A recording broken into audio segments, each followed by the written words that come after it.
تیفی but کا آج کے واقعے پہ کیا رسپانس ہے؟ دیکھیں ان سے میری بات نہیں ہو سکی ابھی تک، لیکن ایک بات میں آپ کو بتا دوں، تیفی بٹ تو اس وقت متاثرہ اور غمگین ہے نا. آپ یہ دیکھیں کہ جس شخص نے بھی یہ واردات کی ہے وہ اتنی باریک واردات ہے کہ دونوں خاندانوں کو متاثرہ کر دیا ہے. خدشہ تھا کہ ایسا ہو سکتا ہے؟ خدشہ تھا، لیکن ایک بات میں آپ کو بتاؤں، جو دشمندار ہوتے ہیں نا وہ غیرت مند ہوتے ہیں. اور یہ لاہور کی میں دشمنداری کی روایتی تاریخ جو ہے نا آپ کو بتا رہا ہوں. یہ لوگ دشمندار جو ہوتے ہیں یہ روایتاً مخالف کو ٹارگٹ کرتے ہیں، اس کے اہل خانہ کو نہیں کرتے. بہن بیٹیوں کو نہیں لگتا؟ بہن بیٹیوں کا تو نام لینا بھی پسند نہیں کرتے. وہ کہتے ہیں کہ یہ ہماری، دیکھیں یہ قتل ہو رہے ہیں دشمنی کی غیرت کی بنیاد پہ. کوئی لین دین کا جھگڑا تو نہیں ہے کہ تیفی نے اس کا قبضہ کر لیا، اس نے اس پہ قبضہ کر لیا. چودراہٹ کا ہے. چودراہٹ کا جھگڑا ہے. اگر سمجھیں، میں یہ بھی ویسے نہیں مانتا، آپ یہ سمجھیں کہ چودراہٹ کا جھگڑا ہے، ڈیرے داری ہے یا تھانے داری ہے کہ جی مجھے جو ہے وہ لاہور شہر میں بڑا مانا جائے. آپ دیکھیں کبھی بھی کسی شخص نے نہیں سنا ہوگا کہ ارشد امین قتل ہوا، نوید لمبی والا قتل ہوا، وہ ٹیپو قتل ہوا، بلا جی ان کے والد محترم وہ قتل کیے گئے. سب قتل ہوئے. کسی شخص نے کسی مخالف کی خاتون کا نام لکھایا ایف آئی آر میں؟ کبھی نہیں لکھا. یہ لوگ کہتے ہیں کہ ہم غیرت مند لوگ ہیں، اور یہ کمظرفی اور بےغیرتی ہوتی ہے کہ اگر آپ عورتوں کو ٹارگٹ کریں عورتوں کو ماریں. اب کہا یہ جاتا ہے کہ انہوں نے ٹارگٹ صرف ان کو کیا، تو گولی کی تو کوئی آنکھ نہیں ہوتی، تو وہ بیوہ کو بھی تو لگ گئی نا، اس کے سمینہ کو بھی لگ گئی نا 2 گولیاں. بچی بچ گئی کہ بچی پیچھے تھی. اور شکر ہے کہ ابھی پوتے نہیں تھے گاڑی کے اندر، وہ تو واپسی پہ لینے تھا تو لینے جا رہے تھے، they were on the way to school. اب آپ یہ بات سمجھیں کہ یہ قتل جو ہے نا یہ اجرتی قاتلوں کے ذریعے کروایا گیا.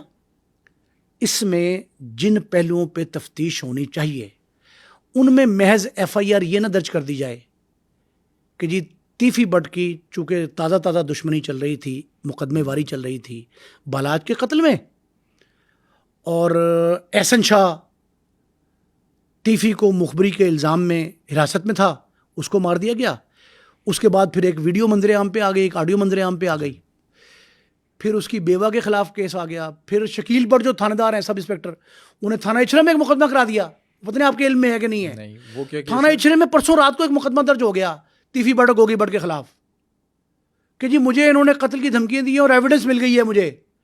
جو بیوہ سے بات کی احسن شاہ نے اپنی بیوی سے بات کی. اچھا پھر ایک اور نئی بات آ گئی، جو والدہ ہیں اس کی احسن شاہ کی، ان کے حوالے سے پولیس کا کہنا ہے کہ انہوں نے یہ بیان دے دیا ہے کہ جناب ہمارے جو بہو ہے ہماری احسن شاہ کی بیوہ، احسن شاہ کی بیوہ زیورات اور نقدی لے کے فرار ہو گئی گھر سے، کہ وہ جناب اس کا تعلق شعبے سے انٹرٹینمنٹ کے شعبے سے تھا اور اس نے لو میرج کی تھی، اور اس میرج میں بڑا کردار تھا مقتول بالاج کا، اور یہ خاتون جو ہے نا وہ لے گئی ہے.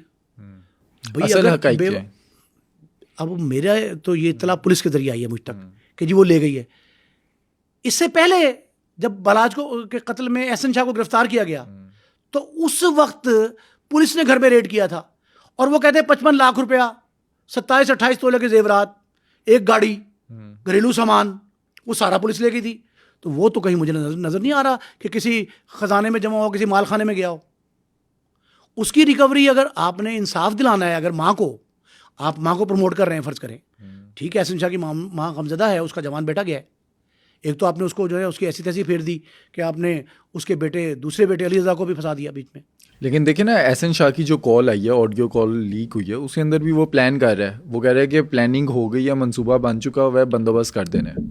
دیکھیں 2 وار مرنے کے بعد ہوئے ہیں احسن شاہ پہ، مرنے کے بعد 2 وار ہوئے. ایک اس کی آڈیو لیک کی گئی، ایک ویڈیو دکھائی گئی جس میں وہ برہنہ ڈانسرز بچیوں کے ساتھ جو کچھ تھا سلسلہ. ایک یہ دوسرا وار کیا گیا کہ وہ جیل سے ٹیلی فون 5 فون لگے ہوئے ہیں وہاں. میں نے پچھلے پروگرام میں کہا تھا کہ 5 فون جو لگے ہوئے ہیں ان میں سے جو کہے وزارت داخلہ صوبائی یا وفاقی وہ ریکارڈ ہوتے ہیں. یہ کال ریکارڈ کی گئی، اس کا فرینزک کرایا کسی نے؟ کیا پتا کہ آواز میری ہے کہ آپ کی ہے کہ احسن شاہ کی ہے؟ اس پہ تحقیق ہونی چاہیے، تفتیش ہونی چاہیے اچھے طریقے سے.